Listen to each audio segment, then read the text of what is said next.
me contento lloro, me entristezco lloro, me enojo lloro. Pero bueno, ahorita es mucho de todo eso al mismo tiempo. Creo que incluso este señalamiento que hace Cris de psicopáticamente no respondía a la llamada de la autoridad de terminar el trabajo, que por cierto se llama No nos vamos a callar, además de cumplirlo, pero que respondió también esta actitud a la necesidad de brindar elementos, de brindar conceptos, además de una información devastadora, pero de brindar elementos para poder pensar, ¿sí? Y que pensemos en la situación que estamos viviendo para que podamos actuar sobre ella, ¿no? En nuestros consultorios y en el afuera, ¿no? Me decía Alfredo que habláramos de cómo Freud, después de haber vivido las dos guerras, dijo que el psicoanálisis tenía que salir, que llegara a los grupos, que llegara a las familias, ¿sí? Y creo que esto es la tarea de esta mesa que acaba de terminar, ¿sí? Decirnos, esto está pasando y claro, afortunadamente no todos los mexicanos son psicópatas, ¿no? Tenemos que trabajar mucho con los que no lo son, ¿sí? Y tenemos que hacerlo así, en el consultorio. Bueno, tenemos, ¿quién soy yo para decir tenemos? Me gustaría que tratáramos todos de hacerlo así, ¿no? En el consultorio y en el afuera. Esta mesa va a ser una mesa con una dinámica diferente, ¿no? Para cerrar, queríamos cerrar con un diálogo. Entonces, no vamos a tener preguntas escritas en esta ocasión, vamos a, no sé por qué, pero nos permitimos que hubiera micrófonos circulando, porque queremos un diálogo, ¿sí? Pero tenemos que ser breves, porque si no nos podemos seguir dialogando hasta no sé qué horas, y entonces, de todas formas, la idea es que vamos a abrir con una pregunta en la que Fernando y Dalia, que ahorita les presento, hacemos comentarios, ¿sí? Y les pedimos que algunos de ustedes intervengan con comentarios concisos, breves, sintéticos, ¿no? Lo más que se pueda, pues, para poder participar, ¿sí? Y lo vamos a tratar de hacer como en tres momentos, ¿no? En tres temáticas, diríamos, ¿sí? Bueno, quiero empezar presentando a Dalia primero, que es miembro AMPIEP-API, es analista y supervisora didacta de la institución, es miembro del Consejo Técnico del Instituto Sigmund Freud, excoordinadora de la formación en psicoanálisis, ha ocupado diversas coordinaciones en la mesa directiva de AMPIEP y es la actual presidente de la asociación, ¿sí? Fernando Orduz me dijo, de mí di lo menos que se pueda. Me dijo que le interesaba que ustedes supieran que es miembro de la Sociedad Colombiana de Psicoanálisis y que es el presidente actual de la Federación Psicoanalítica de América Latina, ¿sí? Así empezamos, ¿sí? Y ¿quieres hablar un poquito de Zapal? ¿Sí? La pregunta con la que queremos empezar es el psicoanálisis resiliente?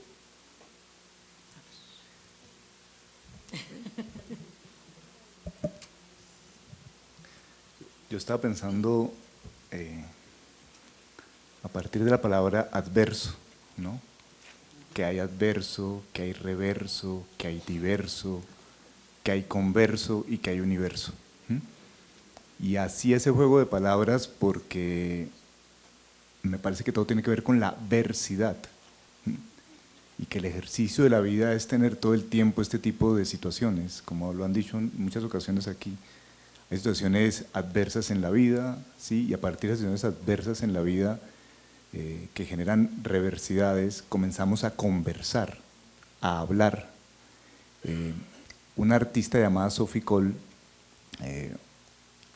recibió una carta de su compañero, de su amante, echándola, la echó.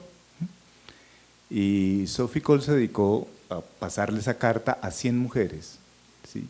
Y las 100 mujeres le decían algo a propósito de esa carta.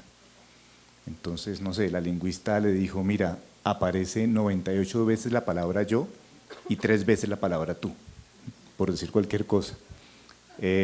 una niña le envió un mensaje por WhatsApp al tipo diciéndole, guácala, zafa, no te quiero volver a ver. Todo esto en clave. Una actriz de teatro hizo una acción teatral, leyó la carta y después hizo… A lo que voy con esto es lo siguiente: cada vez que uno enfrenta una situación problemática en la vida, una situación adversa, uno se la cuenta a alguien. Se la cuenta al taxista, se la cuenta al mejor amigo, se la cuenta a la mejor amiga, ¿sí? Se la cuenta al psicoanalista, se la cuenta al papá, al hijo, al que lee el tarot, al que lee la carta astral. Yo pienso que todo el tiempo estamos buscando conversar. Y me parece que el psicoanálisis en ese sentido es un dispositivo creado para un estilo particular de conversación, en el cual lo que hacemos es escuchar al otro, escucharlo. Yo cuando escuchaba un poquitico la idea del pensar, yo a ratos tengo mi problema con la palabra pensar, porque a ratos creo que la violencia no es hija de la psicopatía, sino que la violencia es hija de la razón, y que por las razones es que nos matamos, y que los seres más racionales, ¿sí?, son los que planean cómo excluir la presencia del otro cuando ese otro piensa diferente a uno. Entonces, dos instituciones psicoanalíticas. Si una persona piensa del psicoanálisis que el psicoanálisis es azul y yo soy rojo, yo busco excluirlo inmediatamente de la faz del gremio, sí, institucional. Pero si estoy del otro lado, hago exactamente lo mismo.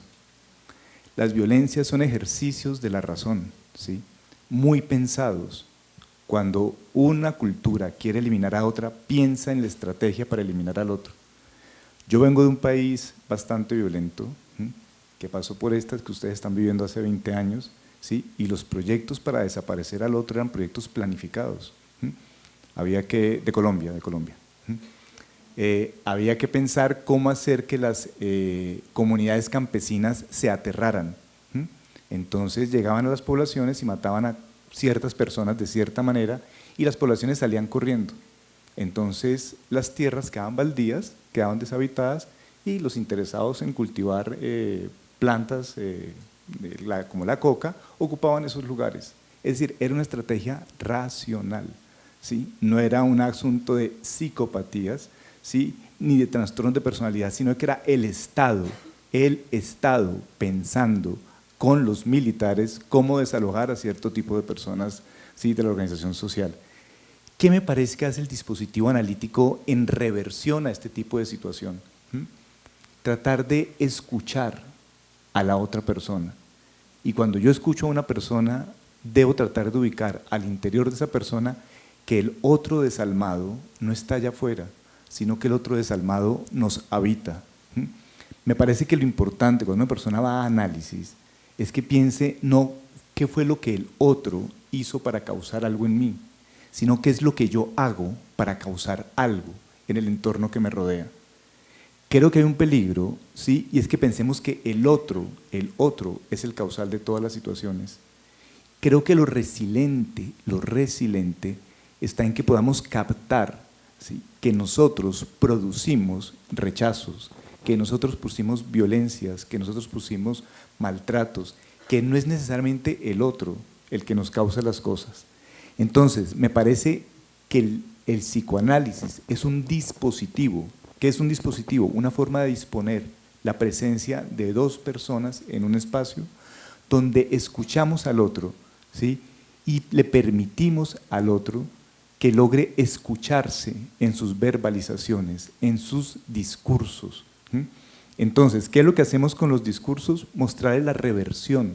Por eso hablaba de esas palabras. Cuando estamos conversando, le podemos mostrar al otro cuál es el sentido o el otro sentido del discurso que está planteando.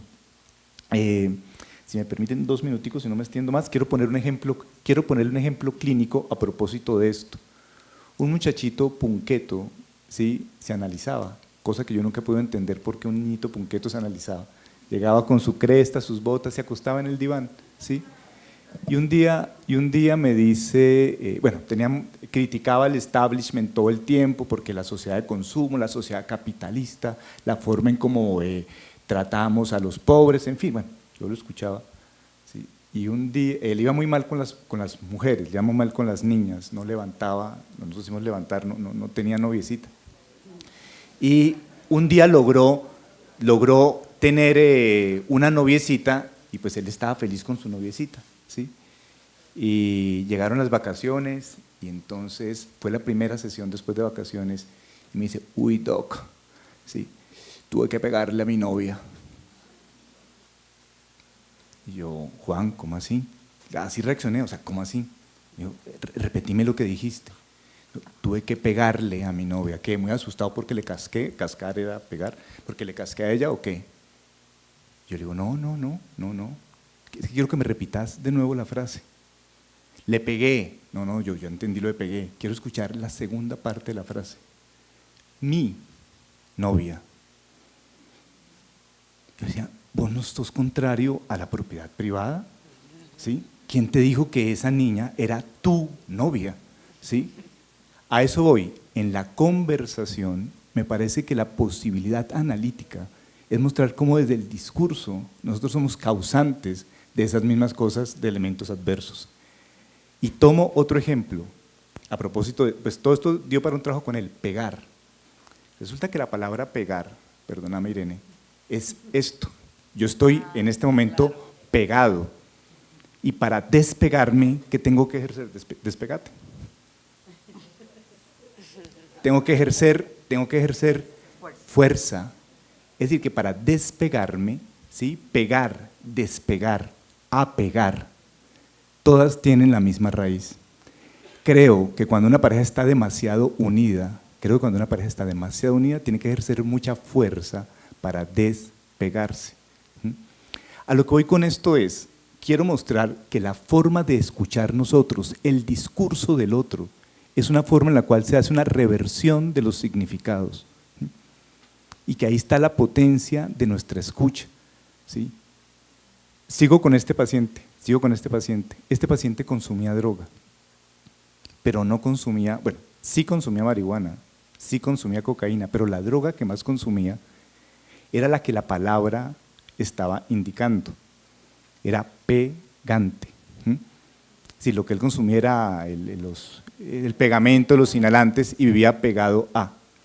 Insisto, lo que quiero mostrar con esto es que la potencia, ¿sí?, significativa e interpretativa de nuestro dispositivo psicoanalítico es que podamos escuchar la realidad de manera diferente.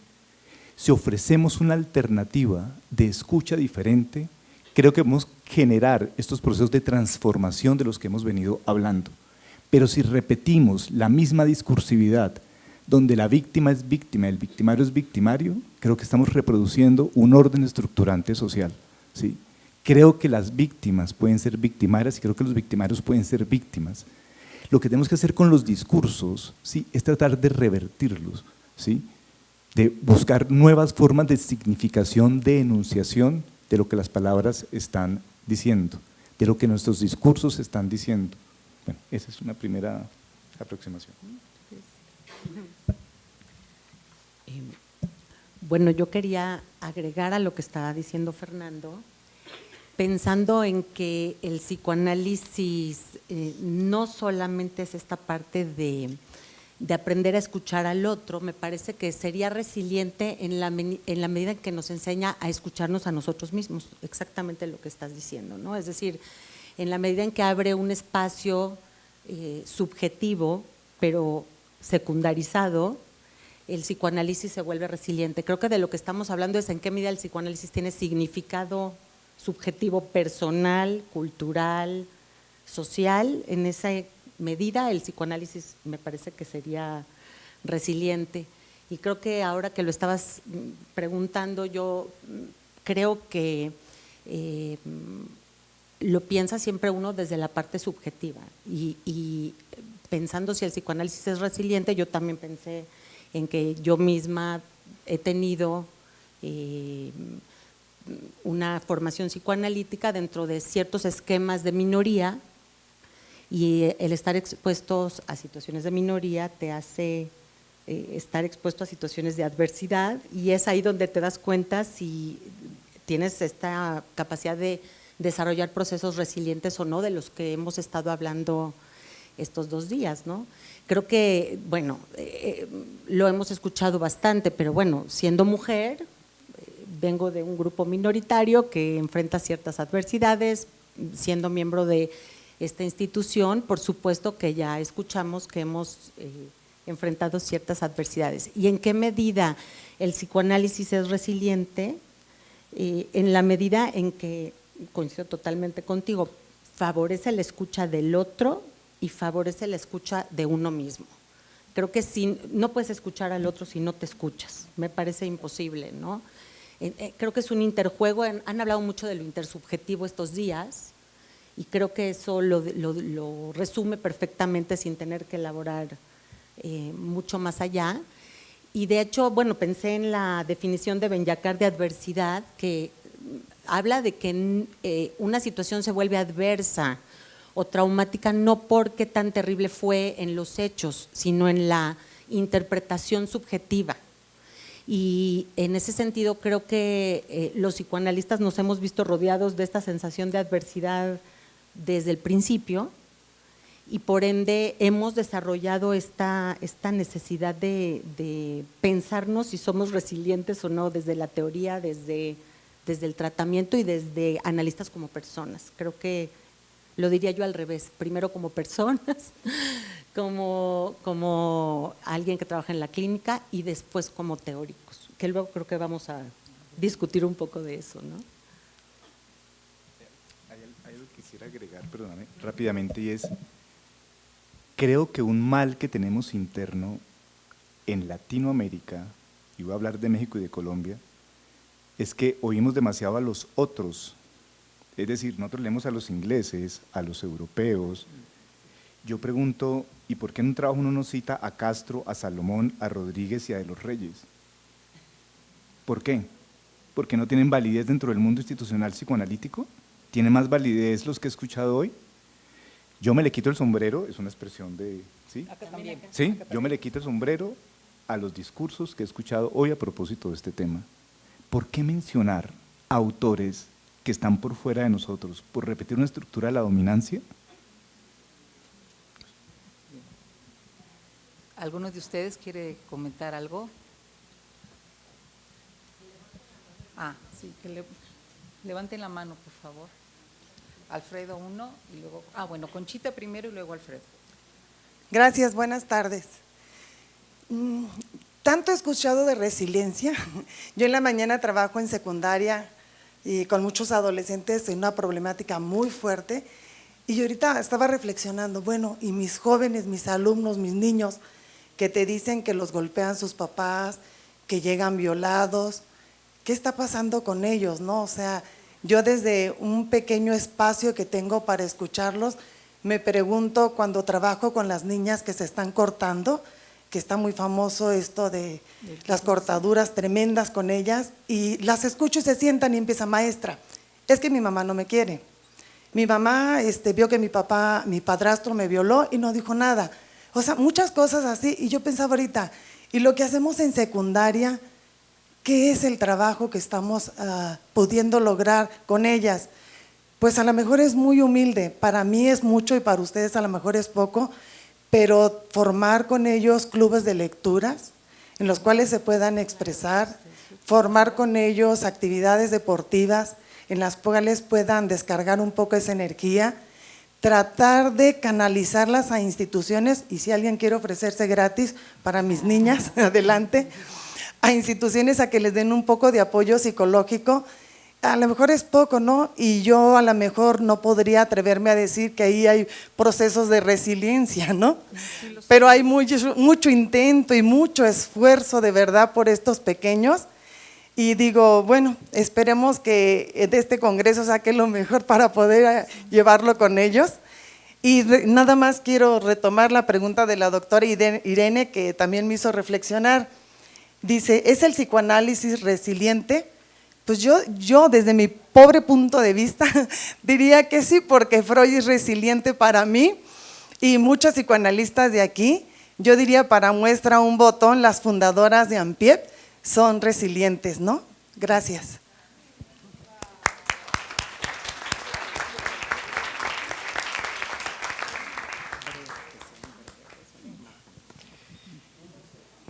Quiero primero decir que me siento cargado y que tengo que ser resiliente, pero no silencioso. Me hicieron recordar no solamente el 68, cuando el 2 de octubre vi morir compañeros. Pude salir de ahí. Iniciamos la caída del PRI, pero ahora se levantó, reforzado y más corrupto. Mis fuerzas no sé si alcancen para volverme a sumar a un movimiento. Me refugié en el consultorio, me refugié en los estudios. Organizamos un congreso latinoamericano también para la infancia y la adolescencia. Llenamos lo que fue el centro médico, el auditorio. No estoy presumiendo, pero 1,500 gentes. Hicimos una gran promoción. En aquel entonces yo propuse que no podíamos hablar de las juventudes en México y en Latinoamérica si no teníamos a un sandinista presente, Moisés Noel López Meneses, que luchó en la sierra, 21 años, inició adolescente, se drogaba y la única opción era irse a la guerrilla.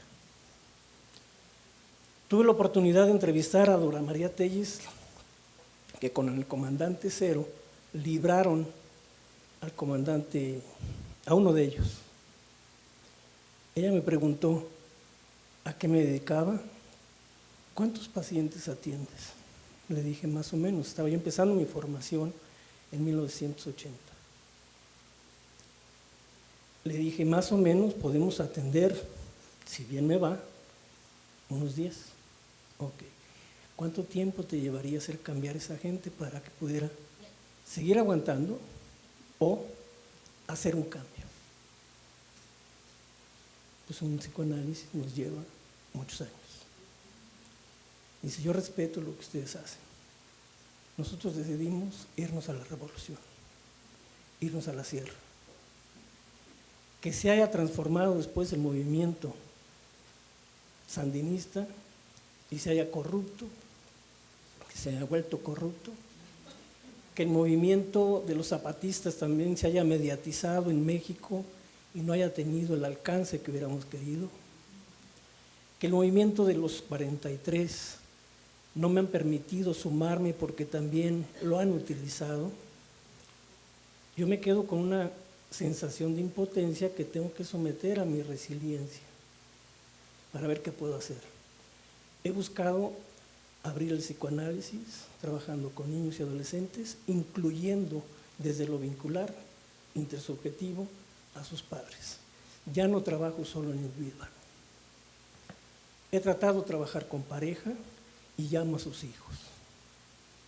Hice la formación en grupo, en psicodrama, buscando abrir el psicoanálisis desde lo individual. El psicoanálisis se ha abierto. No es que yo solamente he buscado algo que estuviera cerrado. No, el psicoanálisis ha intervenido en la familia, en el socioanálisis, en muchos planteamientos se ha abierto. Yo la pregunta que pongo es, ¿cómo le vamos a hacer con las asociaciones? No tengo asociación porque me tocó cerrar una que entró en corrupción. Se enfermó mi asociación, el IMPA. A Cristina le faltó decir que fue maestra del IMPA, a Cristina Oñate. Entonces, me lo negó. Yo soy egresado de una institución que tuvo que morir y que tuvimos que cerrar porque no podía seguir siendo resiliente, manteniendo a la institución a costa de nuestra salud. Resiliencia es también saber cerrar y renunciar para buscar otras opciones. Yo le planteo a Ampiep la pregunta, sigan fortaleciendo, van a seguir fortaleciendo el crecimiento de formaciones para que no solamente sé que tienen para niños y adolescentes, pero en un tiempo las fundadoras se formaron en grupo, retomen grupo. Las fundadoras hicieron su formación en grupo, muchos años después, pero hay que Bueno. retomar esto. Sé que están Ok. creciendo, sé que no estoy así. Te voy a siendo- interrumpir, te voy a interrumpir porque, bueno, no sé, no entendí muy bien la pregunta porque hay un grupo en formación en este momento, hay otras gentes que se van a seguir formando, es decir, te refieres a la formación de analistas de grupo. Abrirse Ah, grupo, bueno. abrirse a familia, Ok. abrirse a lo vincular. Bueno, pero bueno, eso es algo un que… intento de dar una respuesta, Claro. porque yo quiero compartirles la frustración que siento Ok. de hasta dónde están los alcances del psicoanálisis Ok. si se mantuviera en la ortodoxia. Ok. A ver, lo que les vamos a pedir es que los comentarios sean breves para poder dar oportunidad a que todos participen y todos comenten. Una de las cosas que Alfredo está comentando tiene que ver con las diversas formas en que el psicoanálisis se aplica también en grupo, también en infantil, también en familia, también en adolescencia, también en cultura y en instituciones, y creo que este congreso podría ser un ejemplo de ello. Vimos, no lo tengo que decir yo, no es necesario, hubo en las artes fotográficas, en la clínica, en la sociedad, en la investigación, a ver, corríjanme ustedes si algo, es decir, pareja. Esa es la resiliencia del psicoanálisis, que nos permite pensarnos y pensar y escuchar al otro en muchos contextos. Creo que lo único que yo agregaría a los dos comentarios es que también tenemos que saber que lo que aportamos es valioso, no tiene que ser grandioso, tiene que ser vincular, en mi opinión, en primer lugar, y no tiene que ser grandioso. El vínculo puede ser entre dos, y entre dos empieza una semilla de transformación. De eso creo que se trata todo lo que estamos haciendo aquí. De ahí pueden salir muchísimas otras cosas, ¿no? Creo que esa es la parte importante, y algo que decía Conchita, los procesos terciarios es leer, dibujar, cantar, bailar, escribir, y el psicoanálisis no solo no está peleado con ello, creo que ha sido una increíble herramienta para interpretar o entender el cine, las obras de arte, etcétera. Por supuesto que no es lo mismo entender un texto, una obra, que a una persona. Nosotros que estamos aquí formándonos con tantos años de esfuerzo, es porque entender una persona es mucho más difícil que entender algo más escrito, pintado, etcétera. No que sea mejor, nada más es más complejo. Sí, yo, frente a la intervención de Conchita, ¿se llama la profe? ¿Conchita? La intervención de Conchita, frente a lo primero decía, bueno, sí, listo, los niños, y los papás de esos niños, ¿quién los atiende? ¿Sí? O sea, esa pregunta es porque, claro, vos puedes tener a los niños, pero a esos papás, ¿quién los tiene? ¿El sistema capital, el sistema empresarial, sí los va a lograr sostener? No. ¿Quién sostiene a esos padres? Pero es una pregunta que me hago. Y dos, la otra pregunta que me hago es, yo tengo una pelea con la escuela y son los sistemas evaluativos, ¿sí? ¿Por qué hay que evaluar el conocimiento de los niños y decir que hay un niño que tiene 5 y hay un niño que tiene 3? Pues no sé aquí cómo sean las cosas, ¿sí? Pero igual, ¿por qué se marca una diferencia? ¿No crea el sistema evaluativo escolar en sí mismo ya una violencia en el ejercicio del proceso formativo? ¿Se aguantaría el sistema educativo no evaluar a sus estudiantes? No sé, son preguntas que me hago. Y a mí me parece que hablando de violencias simbólicas, hay una violencia simbólica, decirle a un niño que usted no sabe, a otro niño que sí sabe. Yo te pongo un ejemplo, si yo le pregunto aquí a Irene, que la tengo de ejemplo, 7 por 8, y se va a quedar pensando 6 segundos. Más de 3 segundos, un profesor ya califica que el estudiante es un lento. Cuando resulta que el estudiante de pronto tiene otro proceso de pensamiento que no está regido por el valor de la velocidad. Entonces los sistemas evaluativos me parece que son violentos al interior de la escuela, pero muchísimo. Y Conchita, dame un momentico.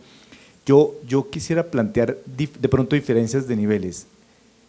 Más allá del cambio social, a mí me parece que el psicoanálisis tiene una potencia. Yo diría, para el cambio social están las revoluciones, formas sociales, pero el psicoanálisis tiene una potencia, es trabajar en lo íntimo. Ya me parece que yo no sé, yo he trabajado con grupos, con una ONG que se llama Médicos Sin Frontera en mi país. Yo no voy a hacer psicoanálisis, yo voy a hacer trabajo de grupo, pero después del trabajo de grupo siempre hay alguien que se me acerque y me dice, ¿Será que es que yo puedo hablar con usted a solas?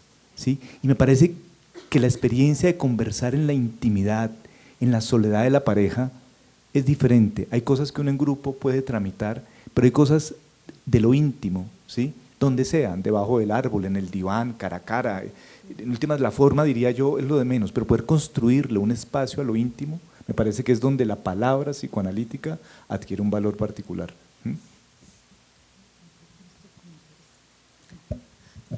Bueno, dos cosas, una pregunta que nos llegó escrita y sobre lo que está también diciendo Fernando de lo íntimo, creo que hemos estado hablando los 2 días de todo el impacto cultural de la tecnología, el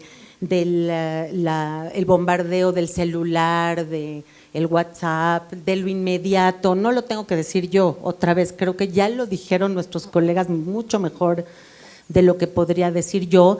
Y quizá la parte donde el psicoanálisis ha sido resiliente es justamente en retar estas cosas tan aceptadas culturalmente, ¿no? Desde Freud, que retó el concepto de sexualidad de su época, que retó que somos dueños y señores de todo y nos dijo que creen que no, hay inconsciente, y nos dio en la torre en la omnipotencia. Y bueno, el psicoanálisis se ha dedicado a romper paradigmas. A mí me parece que en ese sentido se ha vuelto resiliente, y en lo que estás diciendo, Fernando, me parece fundamental en lo que estamos viviendo. Hoy en día el psicoanálisis reta este concepto de intimidad, entre comillas, ¿no? De publicarnos en Facebook fácilmente o de lo inmediato. Pues el psicoanálisis nos dice venga la reflexión, venga la demora, y no es tan fácil. Pero como dice Fernando, al final siempre hay alguien que sí quiere conectarse consigo mismo, que quiere escuchar al otro, que se quiere escuchar. Quizá no es en una situación que pide ser escuchado, como dice Irene, y en ese sentido creo que es la muestra que el psicoanálisis ha sido resiliente, adaptándose a esta necesidad, ¿no? De intimidad, de escucha a nosotros mismos y al otro. De volada, una pregunta que nos llegó escrita, que nos dice que si entiendo que de la adversidad traumática puede surgir la resiliencia. De hecho, el concepto de resiliencia solo se considera frente a adversidad. Si no hay adversidad, no hay resiliencia, como estuvimos hablando, ¿no? De que hay tensiones, lo comentó Frida, lo comentaron otros ponentes, es decir, problemas y tensiones tenemos todos. Cuando se habla de resiliencia, en el concepto que estamos manejando en psicología en general y en psicoanálisis en particular, tiene que haber adversidad para hablar de un proceso resiliente. Y la pregunta es si de las crisis puede surgir también. Por supuesto, los que hemos trabajado en intervención en crisis, la fórmula de la intervención en crisis es que es oportunidad y peligro. Y como todo en psicoanálisis es dual y dialéctico, por supuesto que de la crisis puede haber tanto resiliencia como pues fracaso del proceso resiliente. Una cosa, perdón, para seguir con lo que indicas y retomar elementos de la pregunta de Alfredo, ¿será que la institución psicoanalítica está en crisis? Entonces, digo, claro que sí. Claro que sí, en este momento hay una preocupación al interior de la Asociación Internacional Psicoanalítica que dice el psicoanálisis envejeció, no hay renovación, es una gran preocupación, los analistas son viejos y no hay jóvenes formando en psicoanálisis. ¿Qué está pasando ahí? ¿Cómo la institución psicoanalítica tiene que repensarse? Porque muchas veces decimos, nosotros no cambiamos, porque nuestra institución está bien formada ¿para quién o bien formada para qué? ¿Sí? Yo retomo la pregunta de Alfredo en ese sentido, ¿estamos respondiendo a las necesidades formativas de los jóvenes contemporáneos? ¿Los estamos respondiendo? Yo voy a retomar una anécdota que usted me comentó acá. Él tiene un hijo que vive muy metido en los cuentos virtuales. Le dijo, papá, ¿y usted por qué no pone una página en internet, ¿sí? Que sea psicoanálisis cibernético? Yo decía, yo más allá de si sí o si no tengo la respuesta, pero es el psicoanálisis frente a la contemporaneidad. ¿Está haciendo un uso de los elementos contemporáneos? O sea, ¿está siendo resiliente frente a un elemento que lo está inundando o se está echando para atrás, está saltando para atrás sin posibilidad de plasticidad o elasticidad y responder a esas necesidades? ¿Sí? Nosotros tenemos aquí un experto en análisis virtual, que es el doctor Carlino, ¿sí? Que viene trabajando en este tema desde hace mucho rato. Y hay colegas nuestros que todavía se resisten y dicen, no, es que eso no es psicoanálisis. ¿Quién define qué es psicoanálisis? ¿Quién define? ¿Sí? 4 señores sentados en el poder diciendo esto es y esto no es. ¿Sí? Hay una experiencia también íntima generada por la virtualidad y que los jóvenes manejan mucho mejor que nosotros. ¿Sí? La institucionalidad psicoanalítica tiene que pensar qué pasa con estos elementos contemporáneos. ¿Qué tal? Soy Nina Hernández, no soy psicoanalista, soy terapeuta sistémica y posmoderna y con especialidad en equidad de género. Y yo creo que desde ahí también tengo muchísimas cosas que mencionar. Primero, a propósito de lo que están mencionando, ¿dónde están los espacios? Yo creo que México está viviendo una situación en la que ya estamos colectivamente en esta adversidad, que también nos cuestiona la adversidad personal o individual. ¿Okay? Creo que necesitamos los espacios como comunidad, necesitamos que sí vengan los y las psicoanalistas a crear estas necesidades que a lo mejor no las tenemos tan evidenciadas, tan conscientes, pero que ahí están. Sí, es Facebook, por supuesto, es hacer análisis como lo estamos haciendo ahorita, porque no nada más son psicológicos, son sociológicos, antropológicos, políticos, económicos. Y están las revistas de análisis políticos porque no estamos allí. ¿Por qué no estamos allí? ¿Por qué no estamos en la Cámara de Diputados? Porque hay una comisión de equidad de género en la Cámara de Diputados. ¿Por qué no estamos en las revistas? ¿No? ¿Por qué no estamos en los medios masivos de comunicación como un ente más de la comunidad, ¿verdad? Con un poder que sí tenemos, sí lo tenemos, pero es eso, nos tenemos que salir del consultorio. Como cuando vamos y damos talleres, ¿verdad? Que de repente al terapeuta que está dando un taller se nos acerca a alguien que dice efectivamente quiero hablar contigo a solas en tu consultorio. Estas personas que acudían al taller probablemente no tenían consciente esta necesidad, pero al escucharnos llegaron los pacientes, ¿ok? Se nos acercaron. Entonces es lo que casi mi pregunta es muy específica. ¿Dónde? ¿Cuándo? ¿Cuándo comenzamos? ¿En dónde nos encontramos? ¿Sí? O sea, pero ya afuera, ¿no? O sea, es esta parte en donde ya busquemos esos espacios y sí, claro que hay que luchar por ellos, ¿no? Yo creo que yo me voy muy inquieta, muy inquieta positivamente, con muchísimas ganas, de verdad, de ya ponerlo al servicio de México, ¿sí? Y probablemente se resuelvan también asuntos muy íntimos, muy individuales. Muchas gracias. ¿Tú querías decir algo? Quería comentar algo de lo que decía Fernando y yo creo que retomamos lo que estaban preguntando, pero yo creo que estás tocando esta parte entre cambio y preservación de una identidad, ¿no? Y creo que esa es la tensión que tiene al psicoanálisis desde hace 100 años y que nos ha hecho resilientes, porque creo que lo que nos ha hecho resilientes como teoría, decía yo, y como método de tratamiento, estaban diciendo el otro día de los mitos, alguien lo dijo muy bonito, ya no me acuerdo quién fue, creo que fue Rocío, de los mitos sobre la pareja. También hay muchos mitos sobre el psicoanálisis, uno de ellos es que tenemos 100 años trabajando igual, o sorpresa, no.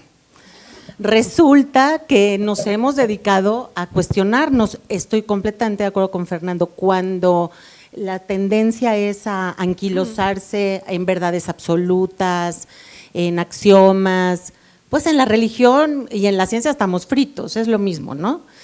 Creo que algo interesante de Freud cuando lo estudiamos es que siempre se andaba corrigiendo una y otra vez, y los que estamos aquí, que hemos estudiado en el instituto, es bueno, ¿Freud de qué año? ¿Y Freud de qué tópica? ¿Y cuál angustia? ¿La traumática o la señal?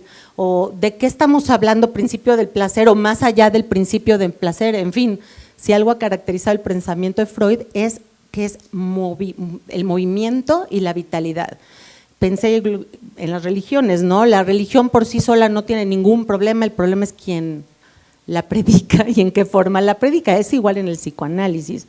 El pensamiento creo que está puesto para abrirlo, la pregunta es si estamos dispuestos o no. Y bueno, en ese sentido, en AMPIEP tenemos 2 cursos de actualización y sufrimos, aquí hay varios de los alumnos de ese diplomado, y bueno, estamos todo el tiempo, bueno, primero dijeron una cosa y luego dijeron otra y ahora hay que aprender lo que sigue, y creo que esa es la parte que tú estás planteando que me parece fundamental, quedándose al mismo tiempo ciertas cosas básicas que también estamos discutiendo, ¿no? ¿Qué es lo básico del psicoanálisis? Yo leía hace rato a Fonagy que decía que eran, creo que decía el inconsciente, me parece el determinismo psíquico, mencionaba 2 o 3, la transferencia. Bueno, creo que si nos vamos a poner a discutir aquí qué es lo básico del psicoanálisis, llegaremos a un punto o 2 y también seguiremos discutiendo. Pero creo que la idea es una parte que se queda básica, que es el cuestionamiento, la parte inconsciente, y el movimiento constante, ¿no? Que no tiene que ser solo en el consultorio. Yo ahí difiero un poco del comentario. Yo creo que estamos aquí y están en las revistas y en el cine y en muchos lados más. No tiene que ser tan evidente en la radio. Yo creo que sí estamos. Yo solo quiero… Hay que hacerlo más, sí. Hay que hacerlo más, sí. Es cierto, no se siente… un segundito nada más, solo para decir, en esta línea que tú estabas mencionando y de preguntarse, por eso ya no hay un psicoanálisis, ¿no? Hay N escuelas de psicoanálisis y quizás una pregunta que nos tendríamos que hacer, retomando un poco lo que planteaba Grisel en términos de cómo escuchamos, cómo nos pensamos y nos podemos pensar entre los diferentes lenguajes que manejamos en el psicoanálisis, cómo nos entendemos si nos entendemos. Perdón, a ver, Estela. Bueno, yo me quedé con varias reflexiones y de lo complejo del asunto, ¿no? Sobre todo. Una primera complejidad que me surge son, bueno, las distintas explicaciones que se han estado tratando de dar en esta mesa. Una, pues si la gente es psicopática, si son pobres, yo creo que son diferentes categorías y no podemos generalizar. Es una primera reflexión que me surge, porque hablan muchas veces de la posibilidad de demora. Si nosotros pensamos en un asesino serial, miren a dónde me voy, pues tiene mucha capacidad de demora, se puede esperar quién sabe cuánto tiempo hasta que caza a su víctima, lo piensa, tiene una elevada capacidad de planear, etcétera, ¿no? Entonces yo creo que no podemos generalizar y bueno, se parece un poco a lo que hablaba Fernando en relación a que planean cómo sacar a unas personas de su población desde el poder. Eso es un nivel. El otro es lo que hablaba este muchacho Reyes en su trabajo, muy bonito por cierto, felicidades, en donde está hablando que la pobreza lleva a mucha gente. Yo sé que inclusive les ponen anuncios en los poblados donde ponen una sopa Maruchan y bisteces, y dicen, ¿qué prefieres comer? Esto te da el ejército, la sopa Maruchan, y acá te vamos a dar bistec, ¿no? O sea, reclutan gente, entonces es otro nivel. Otro nivel son conductas psicopáticas, que no necesariamente son psicópatas, y otros sí son los que cediendo al impulso matan a alguien en el momento, un ratero, ¿no? Yo estoy pensando en muchos niveles. Entonces siento que sí quería hacer esta distinción porque no creo que podemos generalizar.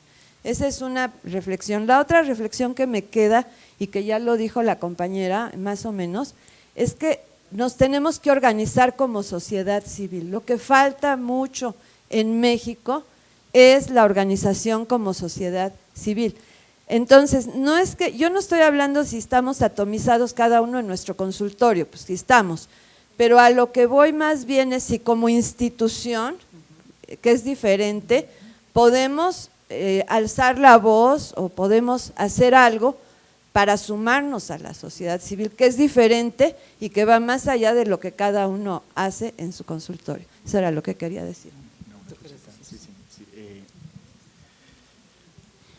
Yo desde hace rato quiero introducir un tema por esto de los diversos elementos que estabas planteando, la psicopatía, la pobreza, el sicario,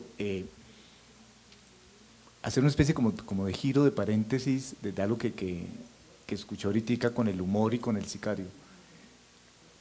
Hacer una defensa de la cultura mexicana. Ustedes desde el interior, lo he escuchado hoy, fuertes por la situación política, social seguramente que vienen viviendo pues con la situación de los últimos gobernantes, pero la cultura mexicana ha hecho una serie de productos muy importantes para el conjunto de Latinoamérica. Yo me quedo pensando en la figura del pachuco, una figura que Luis Valdés mostró en su suite muy lindo, que ya Tintán, sí, en los años 50, si mal no estoy hablando de esas memorias, sí, bueno, pero de hace medio siglo. Pero digo, ahí se creó un ídolo, un héroe nacional que me parece que tiene como replicaciones en las figuras de Cantinflas, del Chavo, y que si uno se pone a ver, hay una serie de elementos míticos, ¿sí? de un ser popular que construye todos unos fenómenos de sobrevivir frente a los elementos de adversidades, ¿sí? Ya sea el Pachuco yéndose a los Estados Unidos, o ya sea Cantinflas o el Chavo resolviendo situaciones particulares de vivencia en los contextos. ¿Qué están produciendo esas imágenes de los ídolos mexicanos, ¿sí? que afectan tan fuertemente al conjunto de Latinoamérica? Ahí pasa algo. Nosotros vemos la televisión, los ídolos mexicanos, escuchamos los boleros de Agustín Lara. Agustín Lara nos fregó el romanticismo, digo, ¿no? Todo está mediado a partir de Agustín Lara, es decir, hay una construcción desde México que me parece muy interesante. Los pueblos nuestros de Latinoamérica eran analfabetas y en los años 50 o 60 o 70, en los cines de Colombia, el cine que tenía más fila era el cine México, porque como eran analfabetas no podían ver las películas gringas porque tenían subtítulos, ¿sí? En español, y muchos de ellos no sabían leer en español. Entonces el cine mexicano afectó la cultura nuestra de una manera muy importante. En México se produce algo muy particular culturalmente, la figura del santo, ¿sí? que es una figura mítica, me parece a mí, además con ese nombre, el santo, ¿sí? que construye un elemento de adoración muy particular. Es decir, a mí sí me parece que hay que ver en la cultura mexicana unos elementos construidos desde el humor, ¿sí? que revierten, que están burlándose, que están haciendo un humor resiliente todo el tiempo a propósito de lo que está pasando.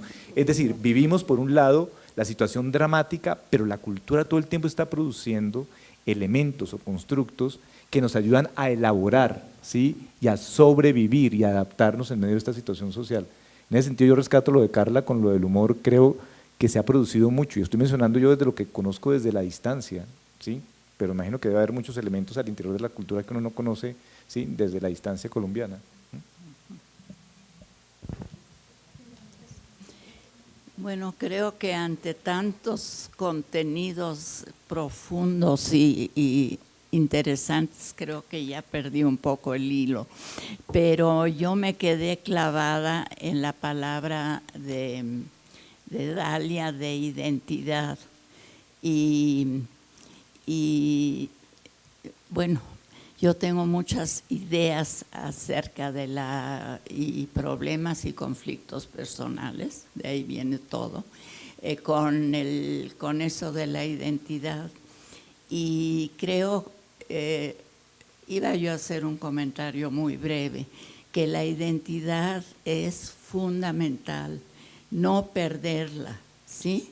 Pero no cristalizarla, no petrificarla, no cerrarla, sino que estar siempre abierta sobre la base, como en los edificios, ¿sí? sobre los cimientos de la construcción, abrirla, ampliarla, y eso es en los individuos, es en los pueblos, es en los grupos pequeños.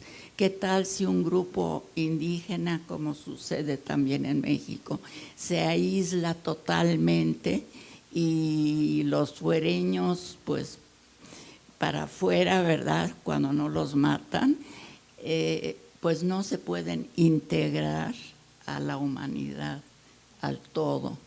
Y entonces así pasa en lo individual, en las instituciones, en las teorías, en las investigaciones, como lo de Freud.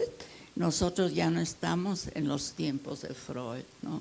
Ni tenemos la misma postura ante la sexualidad, ante tantas cosas como Freud. Sin embargo, nos basamos en él, ¿no? y hay muchos caminos para salir. Y así es en lo individual, y así es en los grupos, y así es en los pueblos y las naciones.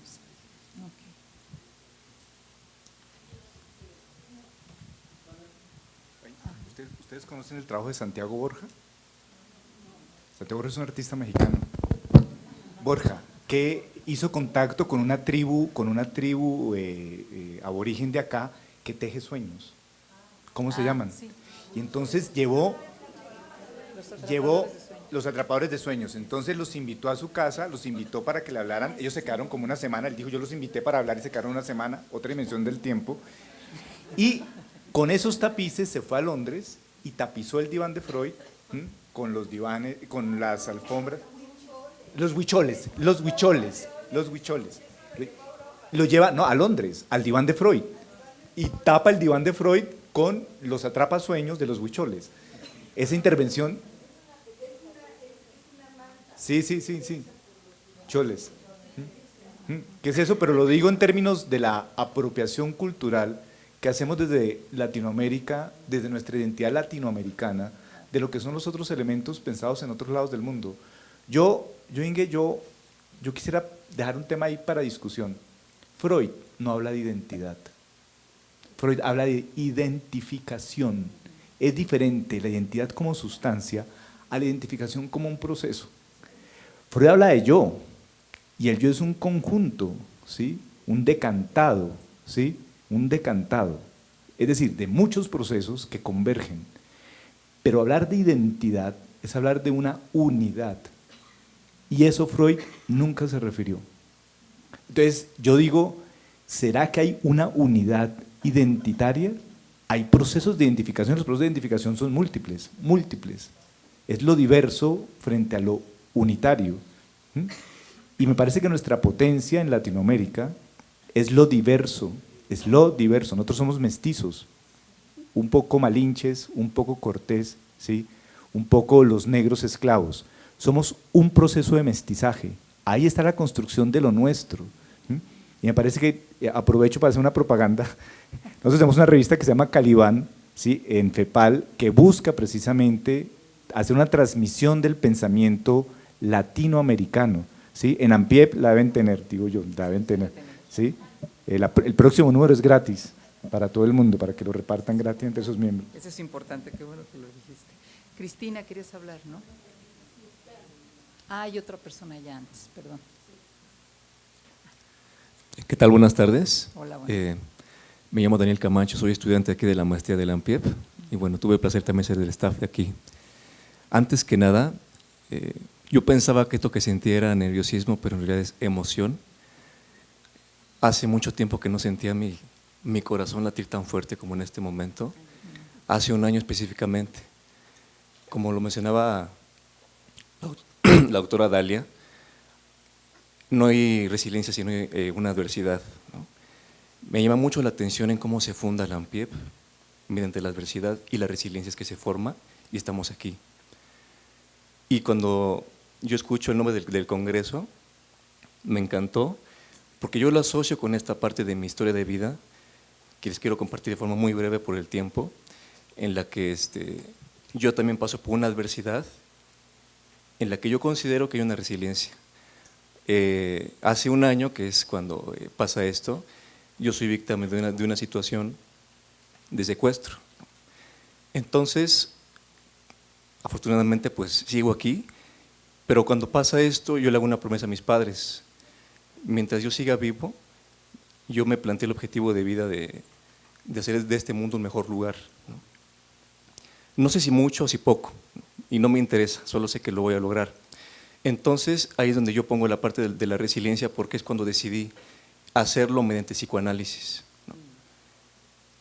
Yo le digo al doctor Fernando que quizás un poco los jóvenes, a mí inclúyame como alguien que va a ser de esos viejos que llegan siendo psicoanalistas, no sé si más adelante pase que tenga yo muchos compañeros o no, pero realmente tomé ese plan y de una u otra manera yo me estaba planteando, ¿no? Hay quienes dicen, ¿qué tan vigente es el psicoanálisis, no?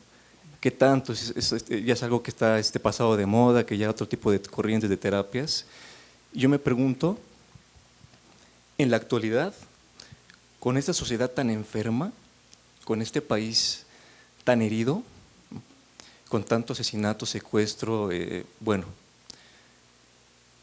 ¿qué acaso hay algo más necesario que el psicoanálisis? La capacidad de darle a las personas, no lo que es la oportunidad, el derecho de conocerse a sí mismos y retomar el control de su vida. Seas quien seas, el dinero que tengas o que no tengas, esta capacidad de ir y salir del consultorio y llevarlo a las calles, ¿no? Entonces, es esa parte en la que yo planteo que acaso no hay algo más necesario que el psicoanálisis, y sobre todo dejar de mirar tanto hacia afuera, idealizar tanto a países, Estados Unidos, Canadá, Europa, Alemania, que como que nos endiosan y bueno, y nosotros, como menciona el doctor Fernando, ¿no?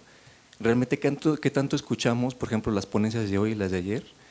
Pues quizá aún no sea una persona tan reconocida, ¿no? Como Winnicott, como Freud, como Kohut, demás, pero el impacto que genera en la persona escuchar una ponencia de este tipo puede cambiar su vida, ¿no? Entonces yo creo que por esa razón es muy importante el no menospreciar esta clase de eventos, sino todo lo contrario, ¿no? Y yo quería compartir esta situación con ustedes. Muchas gracias. Muchas gracias, Sergio.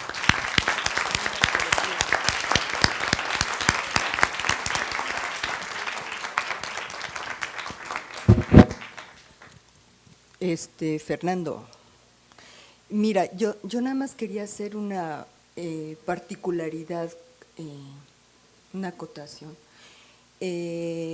Cuando hablabas tú de que hay violencia racional y que hay un proceso en donde hay demora, y yo lo que quería acotar era que es cuando la racionalidad, entre comillas, y yo no la llamaría racionalidad, se pone en función de los fines narcisistas, ¿no? O sea, digo, lo vemos con Hitler, lo vemos digo, no hay que irse a lo extremo ni aquí mismo. Yo creo que tú tienes una experiencia sumamente valiosa por ser colombiano y que no sé si tú nos quisieras participar de algo de tu experiencia, como qué pasó con el psicoanálisis o qué hizo el psicoanálisis en Colombia y cómo aportó o qué aportó, porque ustedes tienen un logro muy importante y en relación al crimen organizado y al narcotráfico, ¿no? Nada más, lo último que quería decir es que, por ejemplo, mi propuesta tiene que ver con que el psicoanálisis tiene que salir en términos de darse más a conocer y, por ejemplo, plantear políticas públicas muy concretas, por ejemplo, en relación a la protección de la maternización, ¿sí? Es una, pero hay 584, ¿no? Ok.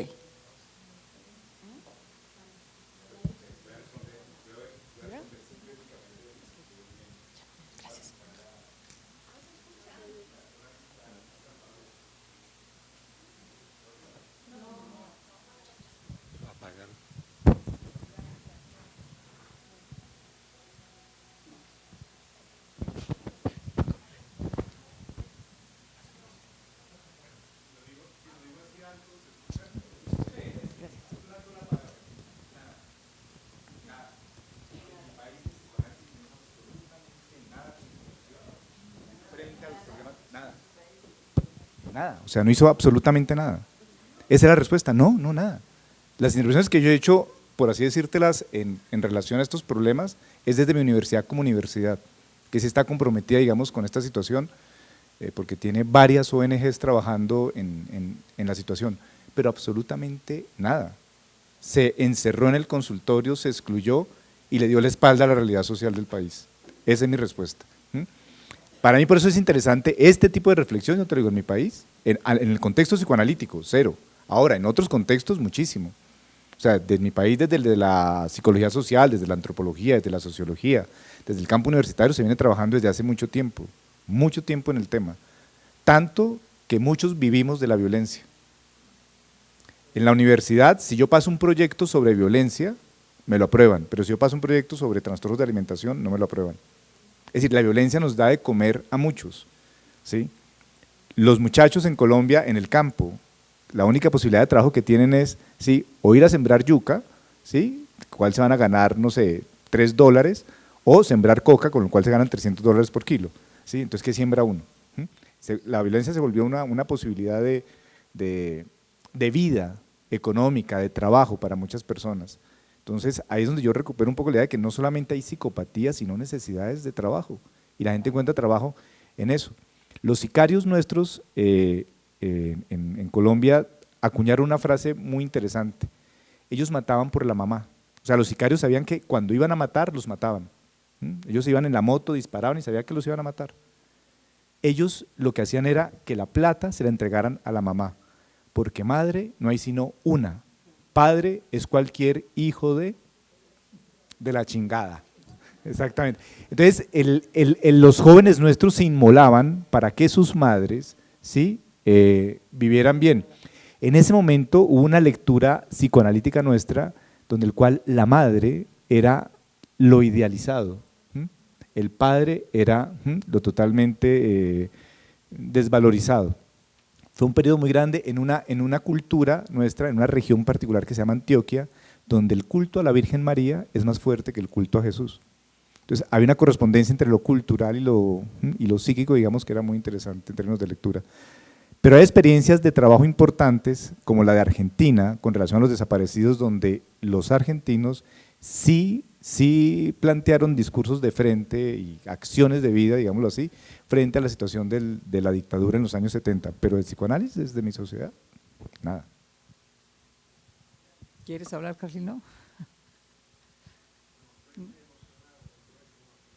Ok. Bueno, no.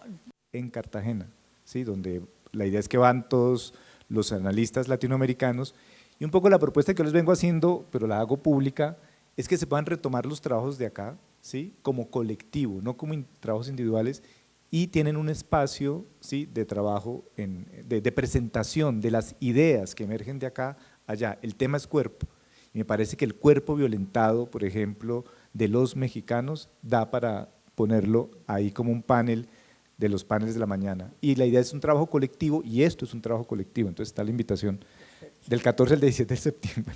Bien, claro. Gracias.